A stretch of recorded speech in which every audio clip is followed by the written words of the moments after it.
তাবেঈদের একটি দল হজরত আবু সিনান রহমতুল্লাহ আলীহির সাথে সাক্ষাৎ করতে গেলেন। তিনি বললেন, চলুন, আমার এক প্রতিবেশীর ভাই মারা গেছে, তাকে সান্ত্বনা দিতে যাই। সেখানে গিয়ে আমরা দেখলাম লোকটি তার ভাইয়ের শোকে অঝোরে কাঁদছে এবং ভীষণ বিচলিত। হে আল্লাহ, আমার ভাইকে তুমি ক্ষমা করে দাও।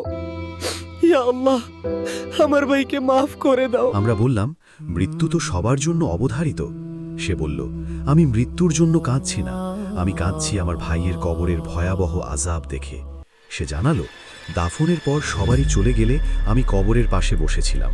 হঠাৎ কবরের ভেতর থেকে চিৎকার শুনতে পেলাম, তারা আমাকে একা রেখে গেছে, আমি কঠিন আযাব ভোগ করছি।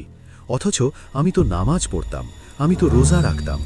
সন্দেহ দূর করতে আমি কবর খুঁড়ে দেখি আমার ভাইয়ের গলায় ও কোমরে আগুনের বেড়ি পড়ানো।